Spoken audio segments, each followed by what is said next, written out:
The ancient stone corridors of Windsor Castle held secrets that most would never know. Captain James Whitmore had walked these halls for 12 years as a royal guard, his boots echoing against marble floors that had witnessed centuries of royal drama. He had learned early in his career that silence was golden in this world. What happened behind closed doors stayed behind closed doors. That was the unspoken rule that kept the monarchy functioning smoothly. James was 42 years old, a tall man with graying temples and sharp blue eyes that missed nothing. He had served in the British Army before joining the Royal Protection Detail, and his record was spotless. He had protected prime ministers, foreign dignitaries, and members of the royal family during some of their most vulnerable moments. His loyalty was unquestioned, his discretion absolute. On this particular Tuesday afternoon in late September, James was assigned to the East Wing corridor duty. It was usually a quiet post, just outside the private sitting rooms where senior royals sometimes held informal meetings. The autumn sun filtered through stained glass windows, painting colorful patterns on the stone floor. James stood at attention, his face neutral, his mind wandering to the upcoming weekend when he would visit his daughter at university. The sound of heels clicking on marble pulled him back to full alertness. Queen Camilla emerged from around the corner, her expression tense, followed by two ladies-in-waiting who looked equally uncomfortable. James straightened his posture and gave a respectful nod, which the Queen barely acknowledged.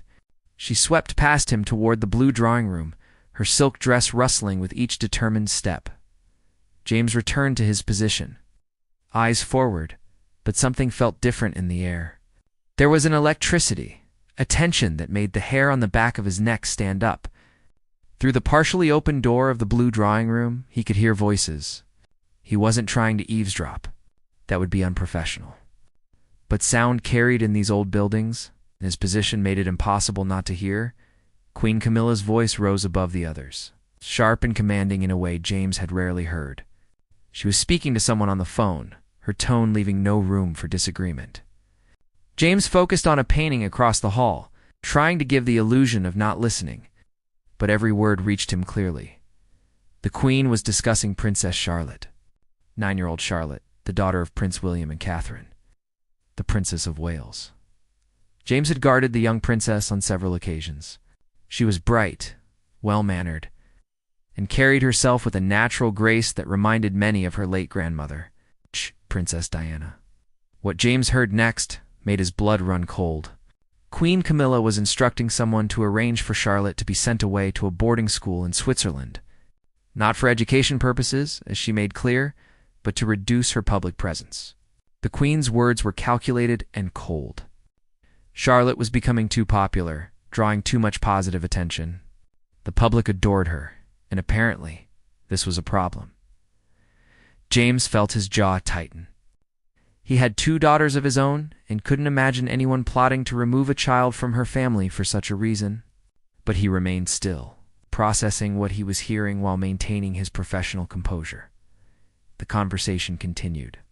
Queen Camilla spoke about image management, about controlling the narrative around the younger royals, about ensuring that certain family members maintained their positions of prominence. She mentioned that Prince William and Catherine would be difficult to convince, but that King Charles could be persuaded to see reason. The arrangements needed to be made quietly, quickly, before anyone could object too loudly. One of the ladies-in-waiting tried to interject, suggesting perhaps this was too drastic a measure. Queen Camilla cut her off immediately, her voice like ice. This was not up for debate. This was what needed to happen. Charlotte would go to Switzerland within the month. The public would be told it was for her education and personal development. James's mind raced. He had signed confidentiality agreements, taken oaths of secrecy. Everything he heard in the course of his duties was protected. Speaking out could cost him his career, his pension, everything he had worked for. But this was different. This wasn't about protecting state secrets or maintaining royal dignity. This was about a child being manipulated and removed from her family. He thought about his own daughters, Emma and Sophie. Emma was studying law at Cambridge, passionate about justice and fairness. Sophie was still in secondary school, dreaming of becoming a journalist. What would they think if they knew their father had stayed silent while a little girl was treated this way? The door to the blue drawing room suddenly opened wider, and Queen Camilla emerged with her ladies-in-waiting. James snapped to full attention, his face an impassive mask. The Queen glanced at him briefly, and for a moment their eyes met. There was something in her expression, a calculating look, as if she was assessing whether he had heard anything. James maintained his neutral expression, giving nothing away. The Queen continued down the corridor without a word, her entourage following behind. When they disappeared around the corner, James allowed himself to breathe normally again. His shift ended 2 hours later, and James drove home to his modest flat in London, his mind consumed by what he had heard. He sat in his living room that evening, a cup of tea growing cold in his hands, wrestling with his conscience. The television was on, showing footage of Princess Charlotte at a recent charity event, smiling and waving to crowds of adoring well-wishers. She looked happy, innocent. Unaware of the plans being made behind closed doors, James picked up his phone and scrolled through his contacts. He had connections in the palace, people he trusted, but who could he talk to about something like this? Everyone had too much to lose. Everyone except him, perhaps. Because he had already decided that some things were more important than a career. The next morning, James reported for duty as usual. His assignment was different. Posted near the state apartments where King Charles was meeting with advisors. James performed his duties mechanically, his mind still churning over what he should do. During his lunch break, he walked through the palace gardens, past tourists taking photographs and guides leading tours. They had no idea what happened in the private rooms of this massive building. No concept of the human dramas playing out behind the formal portraits and ceremonial pageantry. James made a decision. He would document everything he had heard, write it down in detail while his memory was fresh. He wouldn't do anything with it yet, but he would have a record. If this plan actually moved forward, if Princess Charlotte was actually sent away against her parents' wishes, then he would have evidence of what really happened. That evening, he sat at his kitchen table and wrote for 2 hours, capturing every word he could remember from Queen Camilla's conversation. The dates, times, names mentioned, the tone of voice, everything. When he finished, he read through it twice, made corrections, and then saved the document in 3 different places, including sending it to his personal email account. The following week brought more disturbing developments. James overheard fragments of other conversations pieced together from his various posts throughout the palace. Arrangements were indeed being made. A prestigious Swiss boarding school had been contacted. Royal advisors were drafting press releases about Princess Charlotte's educational opportunities. King Charles was being briefed, though James couldn't tell from the snippets he heard whether the king fully understood his wife's motivations. What struck James most was the complete absence of Prince William and Catherine from these discussions. They were being cut out of decisions about their own daughter. James had seen William around the palace recently, and the prince had looked stressed and tired. Unaware of the storm brewing around his family, James knew his window for action was closing. If he was going to do something, it had to be soon. But what could a simple royal guard do against the machinery of the palace establishment? He was one man with no power, no influence, no platform. Then an opportunity presented itself in the most unexpected way. James was reassigned for a special duty at a reception being held for military veterans. King Charles would be attending along with Queen Camilla, Prince William, and Catherine. It was a large event with dozens of guards, staff, and attendees. In the organized chaos of such occasions, sometimes things happened that couldn't happen during normal palace routine. James prepared carefully. He requested to speak with his supervisor about an urgent security matter. He practiced what he would say, how he would present the information. He knew he might only get one chance, one moment, to make his voice heard, before being shut down or removed. The day of the reception arrived, with typical British autumn weather. Gray skies and a persistent drizzle. James put on his dress uniform, checked his appearance in the mirror, and drove to the palace. His hands were steady, his mind clear. He had made his choice, and whatever happened next, he could live with it because he had done the right thing. As guests began arriving for the reception, James took his assigned position near the main entrance to the Grand Hall. He watched as veterans arrived, many elderly, some in wheelchairs, all proud to be invited to this prestigious event. He saw Prince William enter with Catherine, both of them smiling graciously as they greeted guests. Charlotte wasn't with them, as children rarely attended these formal events. But James felt a surge of protectiveness for the little girl, who had no idea she was at the center of a quiet battle. Queen Camilla arrived separately, looking regal in a navy dress and diamond jewelry. She moved through the room with practiced ease, shaking hands and making small talk. To anyone watching, she was the perfect queen consort, warm and engaged. Only James knew the coldness that could exist behind that public smile. The reception proceeded smoothly for the first hour. Speeches were made, honors were awarded, and photographs were taken. James maintained his position, alert to any security concerns, but also waiting for the right moment. He knew that after the formal portion of the event, there would be a brief period when the royals gathered in a private side room before departing. That would be his opportunity. As the event began winding down, James saw the signal from senior staff that the royals were preparing to leave. He moved from his post, approaching his supervisor with a serious expression. He requested permission to speak with Prince William's private secretary about a security matter. His supervisor, knowing James's impeccable record, agreed without hesitation.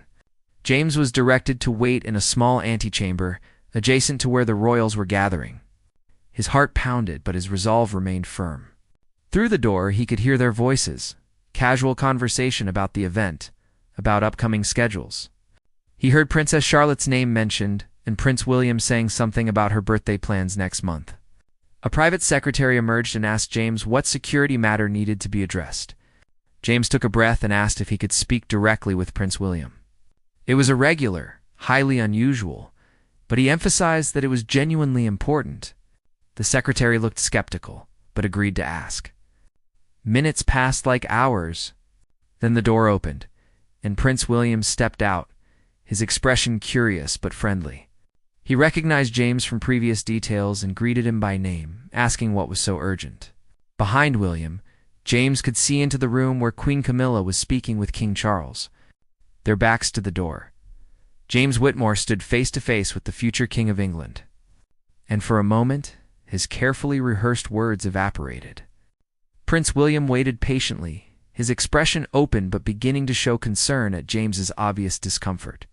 The guard had served him for years without ever requesting a private conversation. Something had to be seriously wrong. Taking a steadying breath, James spoke in a low voice, conscious of the open door behind the prince. He asked if they could speak somewhere more private. William's brow furrowed slightly, but he nodded and led James to a small study across the hall. The room was lined with books, a desk in one corner, 2 leather chairs by a fireplace. William closed the door and gestured for James to speak freely. James began with an apology for the irregularity of the situation. He explained that he had wrestled with this decision for days, knowing it could end his career, but that his conscience wouldn't allow him to remain silent. William's posture shifted, becoming more alert, more focused. He asked James to continue. What followed was a detailed account of everything James had overheard the previous week. He recounted Queen Camilla's phone conversation, the instructions about sending Charlotte away, the reasons given, the cold calculation in her voice. He described the follow-up arrangements he had become aware of.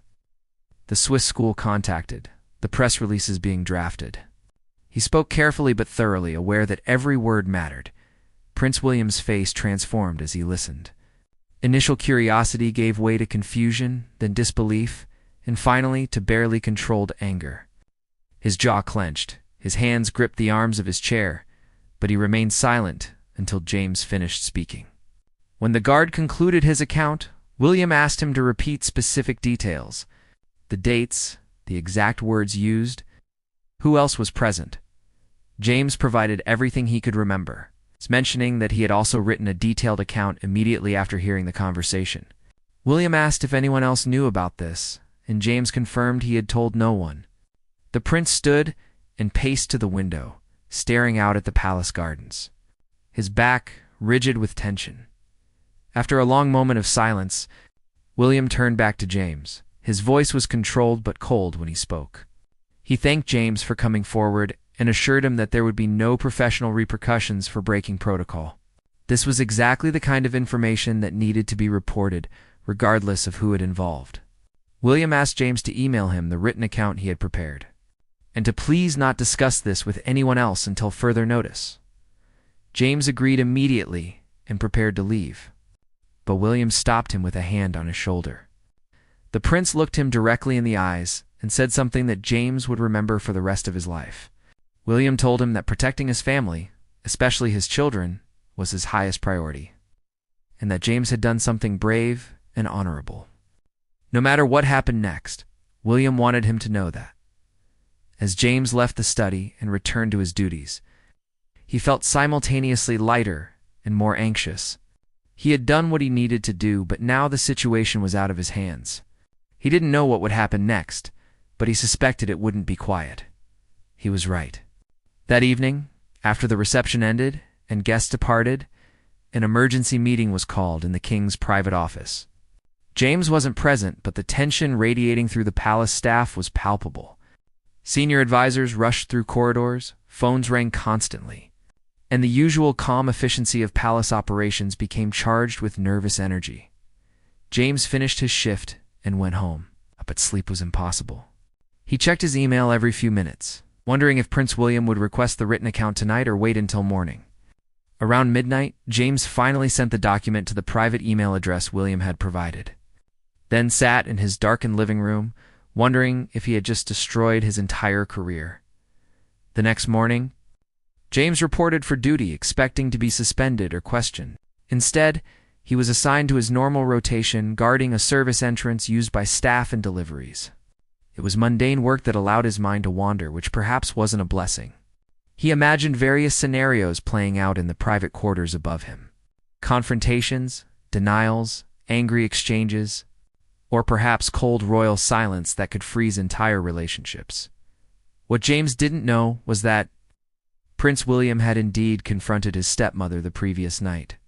Not publicly, not with staff present, but in a private meeting that included only King Charles, Queen Camilla, and himself. Catherine had wanted to be present, but William had asked her to wait. Knowing that this first conversation needed to establish facts, before emotions could fully enter the equation, William had presented James's account without revealing his source initially, simply asking if such a plan existed. Queen Camilla had denied everything at first, calling it ridiculous palace gossip.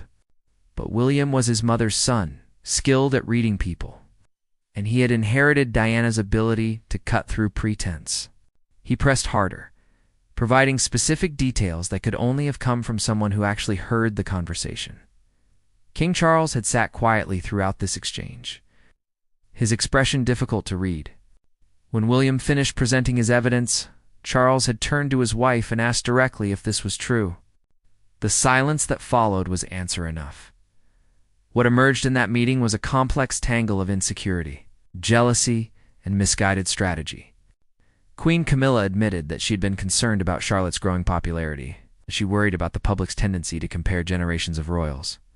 She felt that Catherine and the children were receiving disproportionate positive attention, while she struggled with persistent criticism from portions of the public who had never fully accepted her solution. She explained, had seemed practical at the time.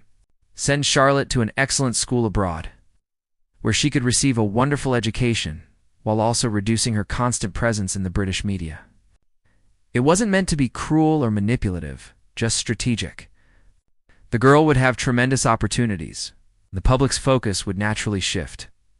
William had listened to this explanation with visible restraint before responding.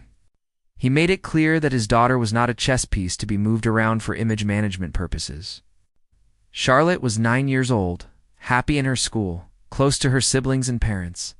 She would not be sent anywhere, and any future decisions about her education would be made by him and Catherine. Full stop.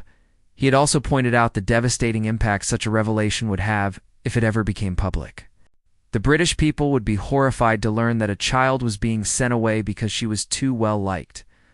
The hypocrisy of it, given the royal family's public messaging about family values and supporting children, would be catastrophic. King Charles had finally spoken at this point, agreeing with his son. He admitted that he had been vaguely aware of discussions about Charlotte's schooling, but hadn't understood the underlying motivations. He assured William that no such plan would move forward, and that he would personally ensure it was completely abandoned. But the damage was done. William had left that meeting with a clear understanding that his stepmother viewed his daughter as a threat, rather than a family member. That calculation would affect their relationship permanently. He had immediately told Catherine everything, and her fury had matched his own. They had held each other that night, discussing how to protect their children from this kind of manipulation while still maintaining their royal duties. James knew none of these details as he stood at his post the next morning, but he could feel that something had shifted in the palace atmosphere. Staff members spoke in hushed tones. Certain meetings were canceled or rescheduled, and there was a notable absence of Queen Camilla from public-facing events over the next few days. 3 days after the reception, James received a formal summons to meet with the Prince of Wales's private office. He went with some trepidation, unsure what to expect. He was shown into a comfortable office where William's principal private secretary waited with an official-looking document. The secretary explained that Prince William wanted to formally thank James for his discretion and integrity. The document was a commendation for his service, which would be placed in his permanent file. Additionally, James was being offered a transfer to a more senior position within the Royal Protection Detail. With increased responsibilities and compensation, the secretary made it clear this was recognition of James's judgment and character, not payment for his silence. James accepted gratefully, though he admitted he had simply done what he felt was right. The secretary smiled and said that was precisely why he was being recognized. Too many people in their world chose to do what was convenient rather than what was right. The secretary then added carefully that James's discretion going forward would be appreciated. This matter had been handled internally, and it would serve no one for the details to become public knowledge. James understood immediately. He would not speak to the press, would not write a book, would not profit from this in any way. He agreed without hesitation. His goal had never been publicity or reward. He had simply wanted to protect a child from a callous decision. Over the following weeks, subtle changes became apparent to those who paid attention to royal dynamics. Queen Camilla's schedule seemed to increasingly diverge from King Charles's. Where they once appeared together at most events, they now often attended separately. The warm body language between them became more formal, more distant. Prince William and Catherine's family, meanwhile, appeared stronger and more unified than ever. Charlotte continued her normal schooling, appeared at appropriate public events, and seemed blissfully unaware of the drama that had swirled around her. William had decided, with Catherine's full agreement, that their daughter would never need to know how close she had come to being sent away. James settled into his new role, which involved coordinating security for senior royals during international visits. It was challenging work that he found fulfilling, and he appreciated that Prince William had found a way to reward his integrity without making it obvious to others what had prompted the promotion. He maintained his professional discretion, never discussing what he had heard or what had followed. His colleagues noticed he seemed to have earned particular respect from Prince William, but they attributed it to his years of reliable service rather than any specific incident. The palace machine continued turning, presenting its polished face to the public while managing its private dramas out of sight. To the outside world, the royal family appeared as it always had, dignified, united, traditional. Only a handful of people knew how close that appearance had come to shattering over the treatment of one little girl. James sometimes watched Princess Charlotte during public events. Seeing her laugh with her brothers, hold her mother's hand, wave enthusiastically to crowds. In those moments, he felt certain he had made the right choice, regardless of the risk. Some things mattered more than careers or protocol. His daughters had noticed the promotion and congratulated him enthusiastically. Emma had asked what he did to earn such recognition, and James had simply told her he had done his job properly. She had smiled and hugged him, saying she wasn't surprised because integrity was who he was. If only she knew how much that integrity had cost him in sleepless nights and anxious days. But she was right in one sense. When tested, James had responded according to his values rather than his fears. And that was something no one could take away from him.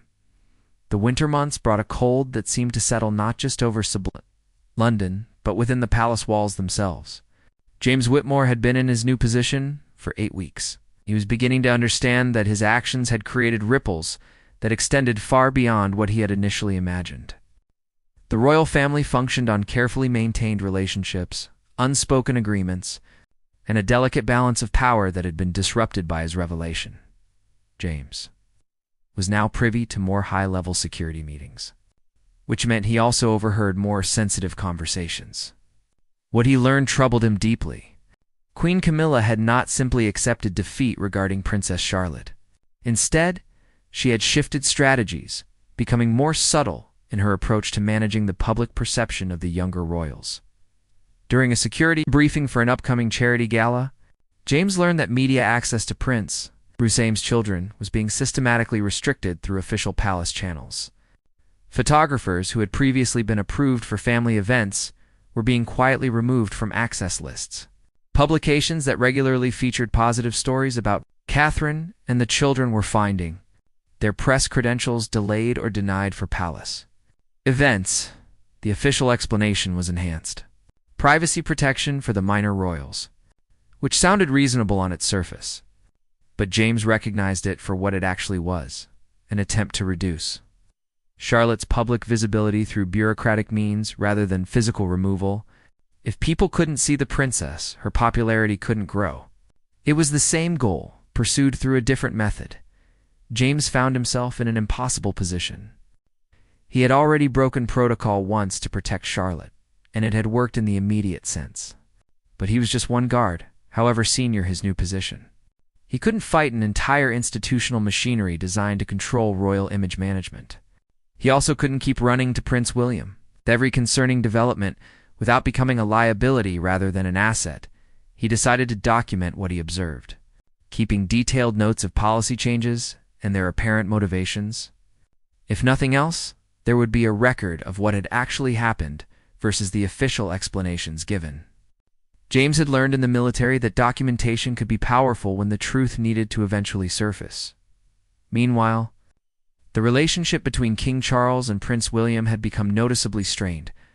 The father and son had always had a complex dynamic, but the Charlotte situation had exposed deeper disagreements about how the monarchy should function. Charles represented the old guard, believing that institutional stability required accepting certain uncomfortable compromises. William represented a newer philosophy that family came before institution. James witnessed a particularly tense moment during preparations for the king's birthday celebration.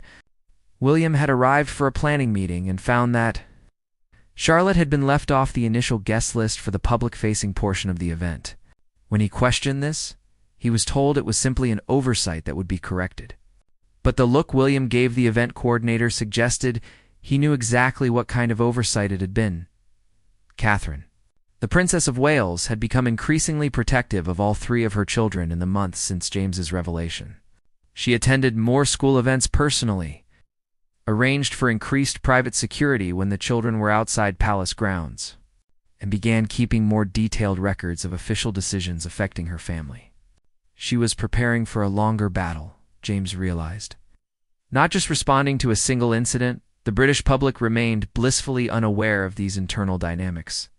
They saw what they were meant to see: beautiful photographs of Charlotte at carefully selected events, charming videos of the young princess participating in charity initiatives, official statements about the family's commitment to giving the children as normal an upbringing as possible.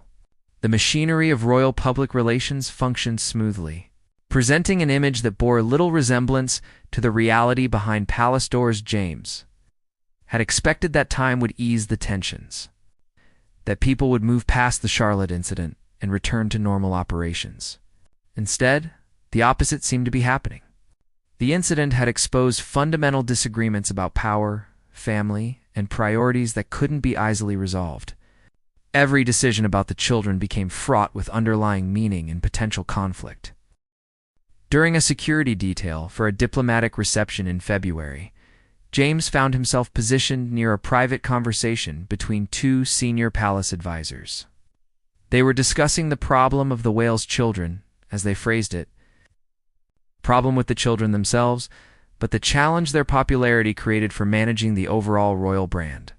One advisor suggested that perhaps William and Catherine could be encouraged to take on more international postings, which would naturally result in the children being seen less frequently in Britain.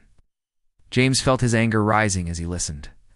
These people spoke about a 9-year-old girl and her siblings as if they were marketing problems to be solved, rather than human beings to be protected. He maintained his professional demeanor, but made mental notes of everything he heard. Documentation he was keeping had grown into quite a substantial file, stored securely in multiple locations. That evening, James had dinner with his daughter Emma, who was home from university for reading week. She was excited to tell him about her law studies, particularly a module on constitutional law that touched on the monarchy's role in modern British society. James listened with interest as she passionately argued that the royal family needed to modernize or risk becoming irrelevant. Emma asked her father what it was really like working so closely with royals. Whether they were as out of touch as many people her age believed, James chose his words carefully, explaining that royals were individuals like anyone else, some admirable and some less so. He told her that Prince William genuinely seemed to care about being a good father and that Catherine was devoted to her children's well-being. His daughter studied him thoughtfully and said she had noticed how he always spoke respectfully about the Wales family but never mentioned King Charles or Queen Camilla unless directly asked. James realized he had been more transparent with his opinions than he intended. He simply smiled and changed the subject, but Emma's observation stayed with him. The spring brought new challenges. Princess Charlotte's 10th birthday was approaching, and planning for the celebration became a battlefield of competing interests. William and Catherine wanted a relatively private family affair, with a few official photographs released to the press. Queen Camilla's office suggested a larger public event that would also honor King Charles's patronage of various children's charities, effectively making Charlotte's birthday about the king's initiatives. James wasn't directly involved in these planning discussions, but their security implications meant he received regular briefings. He watched as William systematically rejected every attempt to co-opt his daughter's birthday for broader institutional purposes. The prince's patience was clearly wearing thin, and James suspected a more significant confrontation was inevitable. That confrontation came in late April during a family gathering at Balmoral Castle. James was part of the security detail for the weekend, which was meant to be a private family retreat. What he witnessed, however, was anything but relaxing. On the second evening, after dinner, raised voices could be heard from the drawing room where the senior royals had gathered. James and other security personnel exchanged glances but maintained their positions. The voices grew louder, and while James couldn't make out specific words, the anger was unmistakable. Prince William emerged from the room first, his face flushed, his jaw set. Catherine followed moments later, looking equally upset. They walked past James without acknowledging his presence, heading toward their private quarters. King Charles emerged next, looking tired and older than his years. Queen Camilla was the last to leave, her expression carefully neutral, but her hands trembling slightly. The next morning, William and Catherine departed Balmoral early with their children, citing scheduling conflicts that everyone knew were invented. The weekend retreat that was supposed to promote family unity had instead deepened existing divisions. James learned through palace communication networks that William had essentially delivered an ultimatum during that dinner conversation. Any further attempts to control, limit, or manipulate his children's lives or public presence would result in him taking his family and stepping back from official royal duties entirely. It was not a threat made lightly. William had calculated that he, Catherine, and their children were more valuable to the monarchy's future than any single individual within the current establishment. King Charles had been faced with an impossible choice: support his son and implicitly acknowledge his wife's problematic behavior, or support his wife and risk losing his heir's cooperation. According to the carefully worded briefings James received, the king had promised to personally oversee all decisions affecting his grandchildren going forward, effectively removing Queen Camilla from that sphere of influence. It was a victory for William, but a costly one. The family was now openly divided in ways that couldn't be completely hidden from palace staff or eventually from the public. The image of unity that the monarchy depended on had been severely damaged. James observed all of this with mixed feelings. He was glad that Princess Charlotte was being protected, that Prince William had drawn a clear line defending his family. But he also recognized that his decision to speak up months earlier had set in motion events that were now threatening the stability of the institution he had sworn to protect. He discussed this with his supervisor one afternoon, speaking hypothetically about guards who witnessed things that created moral dilemmas. His supervisor, a veteran of 30 years in royal service, told him something that provided perspective. The supervisor said that the monarchy had survived far worse than internal family disputes. What mattered was that people of integrity kept doing the right thing even when it was difficult. Institutions that couldn't withstand truth and accountability didn't deserve to survive anyway. Those words stayed with James as he continued his duties through the spring and into early summer. He saw Charlotte at various public events, always smiling and graceful, performing her limited royal duties with natural charm. She seemed happy and well-adjusted, still attending her regular school, still living at home with her parents and siblings. That was the outcome that mattered most. Queen Camilla's public schedule increasingly separated from the rest of the families. She maintained her own engagements and patronages, but rarely appeared alongside William, Catherine, and their children.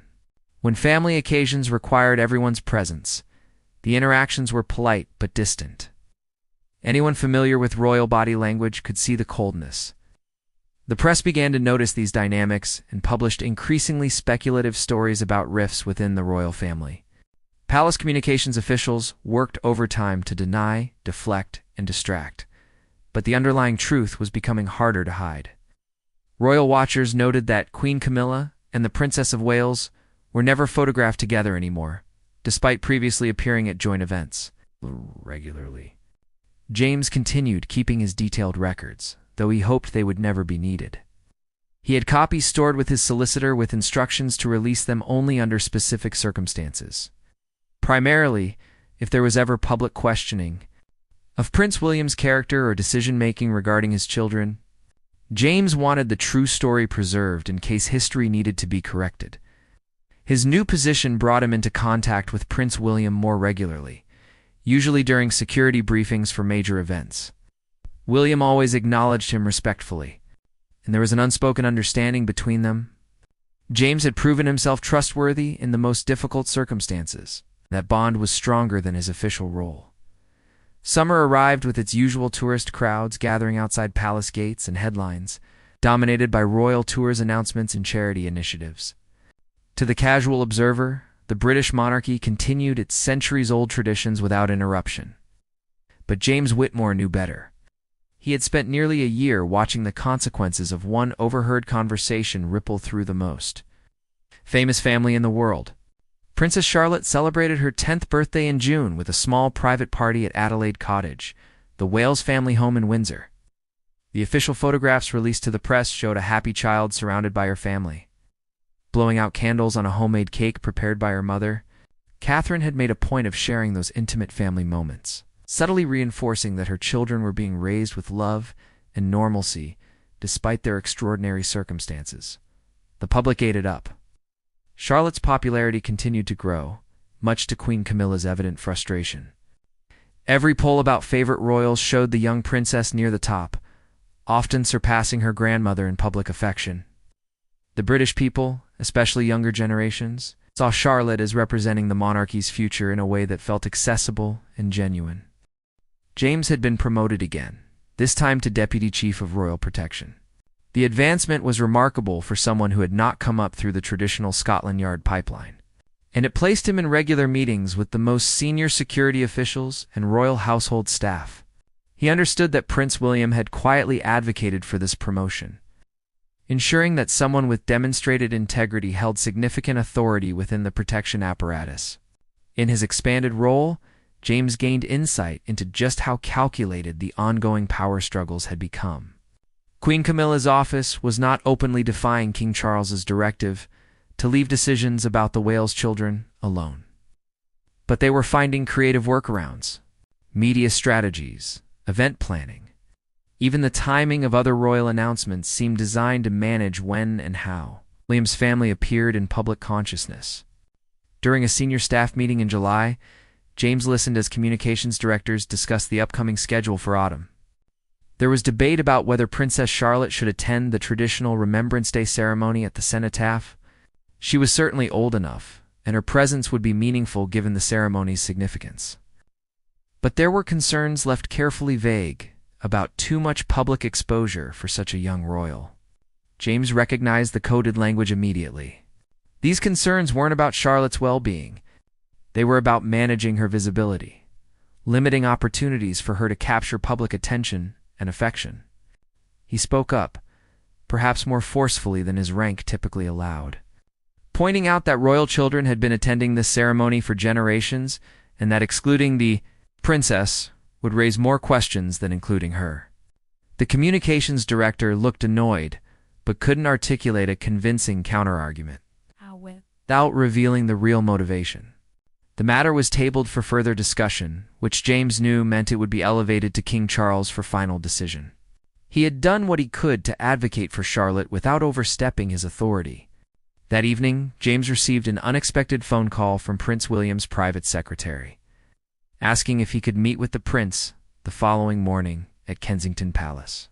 James agreed immediately, wondering what prompted the request, but trusting it was important.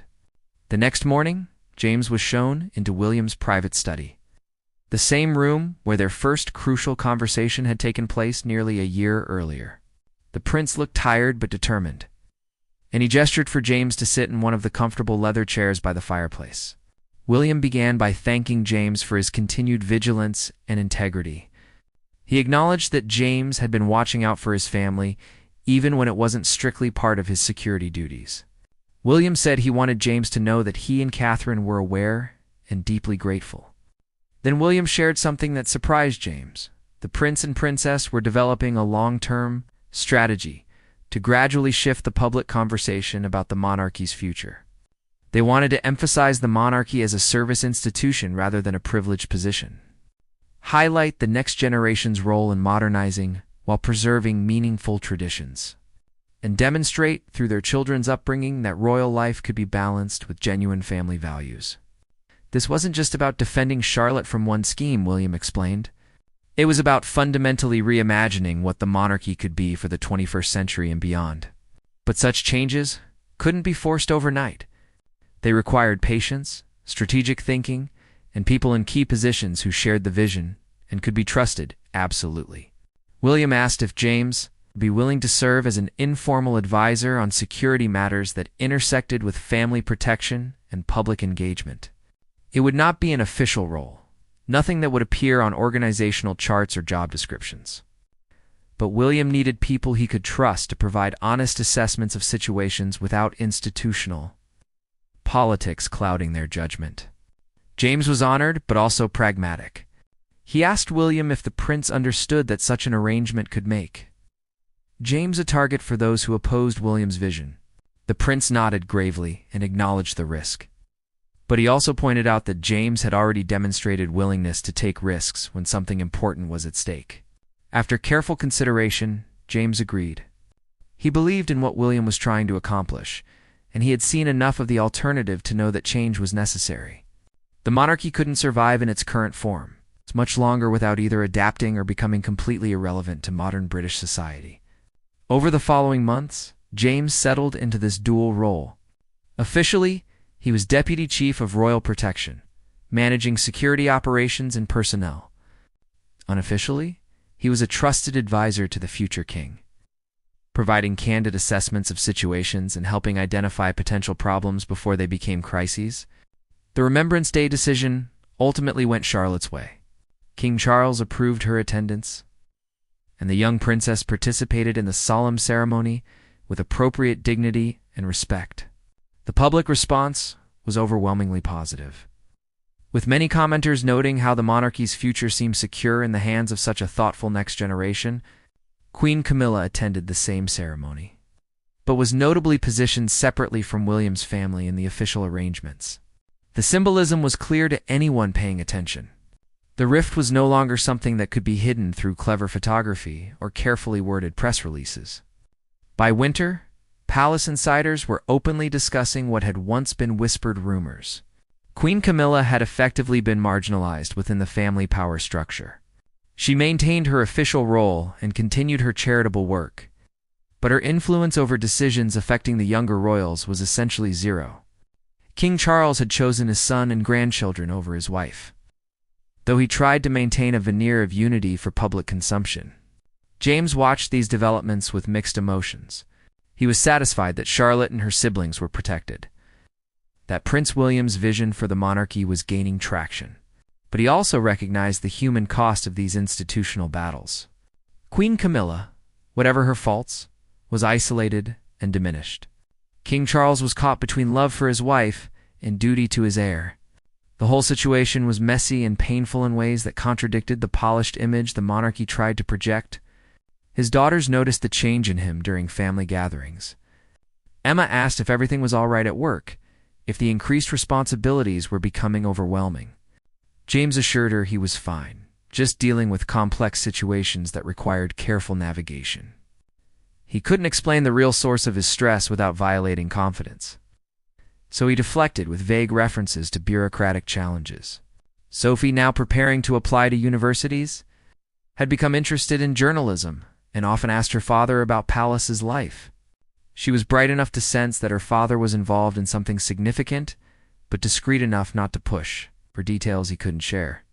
James appreciated her instincts and made a mental note that she would probably make an excellent journalist someday. Spring brought new developments that tested everyone's patience. An authorized biography of Queen Camilla was published, filled with anonymous sources claiming she had been unfairly scapegoated for normal institutional processes. The book portrayed her as a victim of William's ambition and Catherine's jealousy, two popular young royals who resented an older woman's influence. The book was clearly sanctioned, if not directly commissioned, by Camilla's allies. It represented a counterattack, an attempt to shift the public narrative and rehabilitate her image at William's expense. The problem was that it largely backfired. British readers were sophisticated enough to recognize palace propaganda when they saw it, and the book's defensive tone suggested there was truth to the underlying criticisms. William chose not to respond publicly, following the old royal motto of never complain, never explain. Privately, however, he was furious. He saw the book as an attempt to undermine his reputation and, by extension, threaten his children's position. During a security briefing that James attended, William made it clear that his patience with this ongoing conflict was exhausted. King Charles called a family meeting, one of the rare occasions when the core royals gathered to address internal matters directly. James wasn't present for the meeting itself, but he coordinated security logistics and overheard enough to understand the general tenor. Charles essentially asked for a truce, pleading with both his wife and his son to find a way to coexist peacefully for the good of the institution. William's response, as James heard it summarized later, was that he had been trying to coexist peacefully for over a year. He had not responded to provocations, had not leaked damaging information to the press, despite having ample justification, and had focused on his own family's positive work. But he would not tolerate continued attacks on his character or threats to his children's well-being, direct or indirect. The meeting ended without resolution, but with a clear understanding that the situation could not continue indefinitely. Something would have to give, and all parties needed to consider what outcome they could actually live with. James found himself thinking about his own legacy as he navigated these treacherous waters. He had started his career as a simple soldier, then a royal guard, following orders and protecting designated individuals. Now he was helping shape the future of the British monarchy, however indirectly. The weight of that responsibility was substantial. He spoke with his old military mentor, retired colonel who had always provided sound advice about leadership and moral courage without revealing the specific royal context. The colonel told him something that resonated deeply. He said that history remembers people who had the courage to do what was right when it would have been easier to do nothing. The comfortable path rarely leads to meaningful change. Summer approached again, marking nearly 18 months since James first overheard that fateful conversation about sending Princess Charlotte away. Looking back, He could trace a clear line from that moment to the current state of affairs. His decision to speak up had prevented one specific harm to one child, but it had also exposed fractures in the royal family that might never fully heal. Was it worth it? James asked himself that question regularly. Every time he saw Charlotte at a public event, confident and happy, he knew the answer. Yes, it was worth it. Individual human dignity mattered more than institutional convenience. Children deserved protection from adult power games. Princess Charlotte turned 11 that June, celebrated again with a small family gathering and carefully selected official photographs. She was growing into a remarkable young woman, showing the same grace under pressure that her grandmother Diana had possessed. The public adored her, and speculation was already beginning about the role she might play in the monarchy's future. James knew that his role in protecting her was far from over. As long as there were people who viewed her as a threat rather than a treasure, vigilance would be required. But he also knew that Charlotte had her father's determination and her mother's strength. She would be fine, regardless of the challenges ahead. The monarchy itself was in transition. Caught between an old guard clinging to traditional power structures and a new generation demanding meaningful change, James had chosen his side in that conflict, not blindly, but thoughtfully. It's based on his values and his assessment of what was right. His daughters were proud of him, even if they didn't know the specifics of his work. His colleagues respected him, even those who privately disagreed with his willingness to challenge authority. And Prince William trusted him absolutely, which was perhaps the most meaningful validation of all. As James stood at his post during a garden party that summer afternoon, watching Princess Charlotte chat easily with guests while her parents looked on proudly, he felt a deep sense of peace. He had taken a risk that could have destroyed his career, but instead it had led him to work that actually mattered. Not everyone got that opportunity, and he was determined not to waste it. The story wasn't over. The royal family's internal conflicts would continue. New challenges would emerge, and difficult decisions would still need to be made. But James Whitmore had learned something important. One person speaking truth in the right moment could change the course of events. Silence might be safer, but courage was more valuable. He thought about writing down the full story someday. After he retired and the principals involved had moved on to different chapters of their lives, it would be a record for historians, a cautionary tale about power and family, and perhaps a reminder that integrity still mattered in a world that often seemed to prize loyalty over honesty. But for now, James simply did his job with the same professionalism and dedication he had always brought to his work. He protected the royals, advised Prince William when asked, kept his own counsel when appropriate, and went home each evening to his modest flat where he could be simply James Whitmore. Father and friend, not a player in royal dramas. Princess Charlotte waved goodbye to the last guests, then ran across the lawn to where her brothers were playing. She was laughing, carefree, exactly what a child her age should be. That image would stay with James as a reminder of why his choices had mattered and what he was ultimately protecting. The future of the monarchy remained uncertain. But one thing was clear. It would be shaped by people willing to fight for what was right rather than what was convenient. James had joined that fight almost by accident, but he would see it through to whatever end awaited. Some battles were worth fighting, even when victory was uncertain and the cost was high. The sun set over the palace gardens, painting the sky in shades of pink and gold. Another day ended, another chapter written in the long history of the British royal family. James Whitmore had played his small part in that history, and he could live with whatever came next. He had stood up when it mattered, and that was enough.